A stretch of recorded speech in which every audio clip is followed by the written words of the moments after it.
फिर शुक्ल पक्ष में एक त्योहार हो रहा था पूर्णिमा को, रक्षाबंधन। आप ज्यादातर जानते हो, पर हम गांव में आप कभी सुनना, हम इसको रक्षाबंधन नहीं बोलते, राखड़ी पूनम, रख पुन्यू। और मुझे लगता है जब हम रख पुन्यू या राखड़ी पूनम बोलते हैं तो और कुछ नहीं, पर ये पूनम और पुन्यू बोल के ये तो बताते हैं कि आती तो पूर्णिमा को है। पर जब हमारे उसी त्योहार को हम हिंदी के अंदर पढ़ते हैं तब हम उसे रक्षाबंधन बोलते हैं, और ये शब्द कम से कम पूर्णिमा तो नहीं बता रहा है, और कुछ ही बताता हो आपके, वो फील नहीं देता जो रख पुन्यू में राखड़ी पूनम में आता है। फिर हम कहते हैं कि इस रक्षाबंधन को नारियल पूर्णिमा भी कहा जाता है, इस दिन नारियल की पूजा की जानी चाहिए। मैं इंग्लिश वाले भाई बहनों को फिर कहना चाहूंगा कि इसको नारियल पूर्णिमा ही लिखें, कोई कोकोनट फुल मून ना कर दें इसको।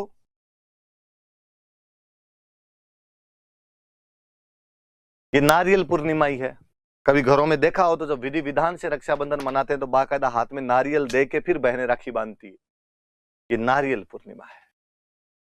हम इस दिन श्रवण कुमार की पूजा करते हैं।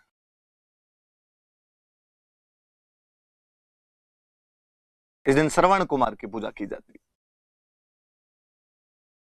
आप में से ज्यादातर लोगों ने श्रवण कुमार की कहानी सुनी होगी कि एक आज्ञाकारी पुत्र जो अपने अंधे माता पिता को तीर्थ यात्रा कराने के लिए लकड़ी की एक कावड़ बनाकर उनको घुमाता हुआ फिरता है।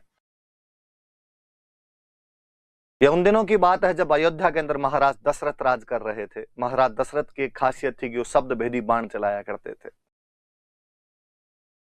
और महाराज दशरथ ने उस दिन सरयू नदी के किनारे अपना मचान लगाया और कहा कि रात्रि के समय में जब जंगल का कोई जानवर इस सरयू नदी के अंदर पानी पीने के लिए आएगा, जैसे वो अपना मुंह डालेगा, छपाक की आवाज के साथ मैं तीर चलाकर उस जानवर का शिकार कर लूंगा।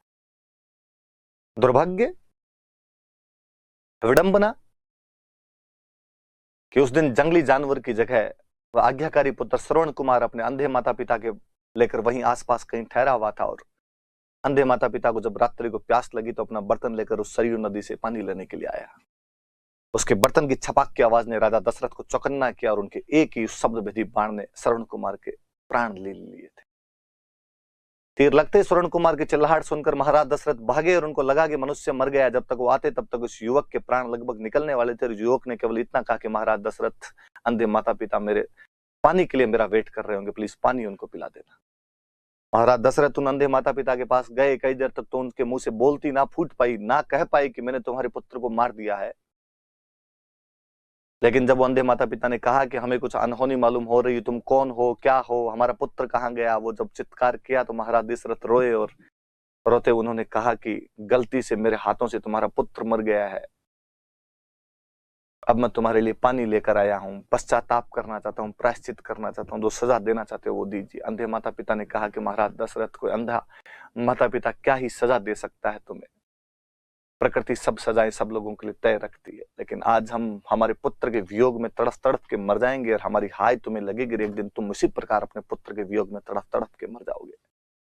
कहानी आगे कहती है कि काफी दिनों बाद जब महारानी कैकेयी के वरदानों के कारण महाराज दशरथ को अपने पुत्र राम को वनवास देना पड़ा, तो महाराज दशरथ पुत्र राम के वियोग में उसी प्रकार तड़फ तड़फ के मरे थे जिस प्रकार कभी श्रवण कुमार के माता पिता उसकी याद में तड़फ तड़फ कर मरे थे।